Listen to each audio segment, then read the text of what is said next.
এক সাহাবী এসে বলছে, ইয়া রাসূলুল্লাহ, প্রতিবেশীর খেজুর গাছটা বেঁকা হয়ে আমার বাড়িতে আইসা পড়ছে, কিন্তু খেজুর যখন পাইকা পড়ে তা আমার বাচ্চারও দুই একটা কুড়ায় নেয়, কিন্তু প্রতিবেশীটা এমন যে মুখের ভিতর থেকে পর্যন্ত আঙ্গুল দিয়া বাহির করে নেওয়া যায়। আপনি একটু ওরে বলেন না,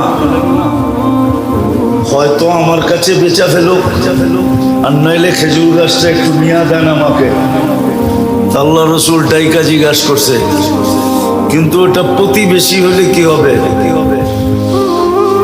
নিজেকে মুসলমান বললে কি হবে? আসলে ছিল মুনাফিক। আল্লাহ রসুল বলছে, খেজুর গাছটা দিয়া দে, জান্নাতে একটা খেজুর গাছ তোকে নিয়ে দিব।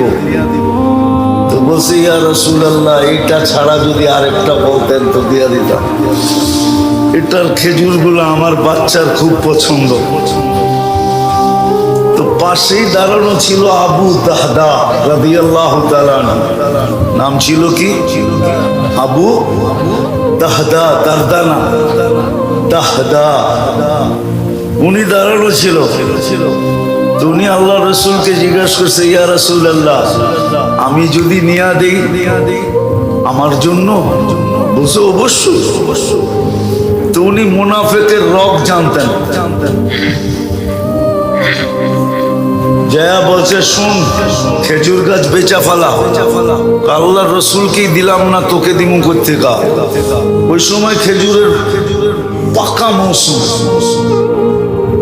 আমার ওই 600 বাগানের একটা গাছের একটা বাগান আছে, ওটা দিয়ে বেচবি, সওদা করবি, ওটা দিয়ে দিমু তোকে। আমার এই খেজুর গাছ দিয়া দে। একটা বিনিময়ে কয়টা? কত?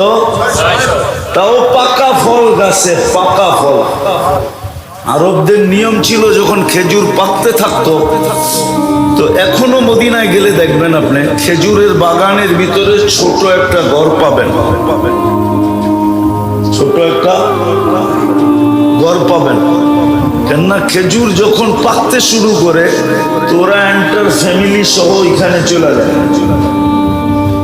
আর শেষ খেজুরটা পর্যন্ত ওইখানে থাইকা এটাকে সুরক্ষা করে। আবু দারদা রাদিয়াল্লাহু তাআলা আনহুর ফ্যামিলিও চলে গেছিল ওই বাগানে। তো বলছে, ঠিক আছে, ঠিক আছে,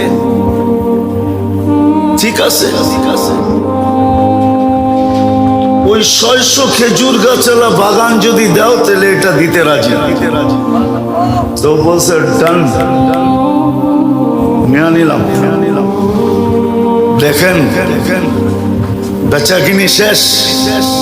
তো দৌড়াইতেছে বাগানের দিকে, যায়া নিজে বাগানে ঢোকে নাই, কেননা বেচা তো হয়ে গেছে।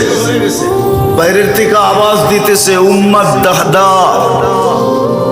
ওনার নাম ছিল আবু দাহদা, ছেলের নামে না। তো বলতেছে, উম্মুদ দাহদা, জোরে জোরে চিল্লাইতেছে। বলছে, কিসে? বাচ্চা কাচ্চা লয়া বাইরে চলায়। মানি খেজুর বাগান বেচা ফেলছি। বলছে, কি খেজুর বাগান বেচা ফেলছো? মানি বলছে, আল্লাহ রসুলের সাথে জান্নাতের বাগানের বিনিময়ে ওয়াদা হয়ে গেছে।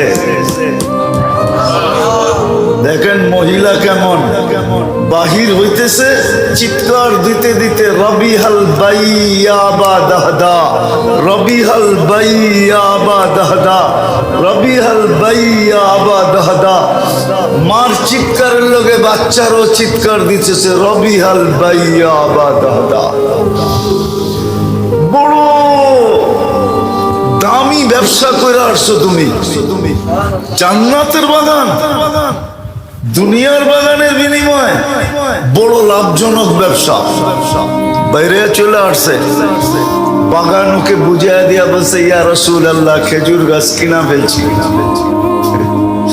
আল্লাহ রসুলের চক্ষু কপালে উঠাইয়া দিছে। আবু দাহদা এক খেজুর গাছের বিনিময়ে 600 খেজুর গাছের বাগান, তাও মৌসুমের ভরা খেজুর সহ। এটা ছিল জান্নাতের শহর।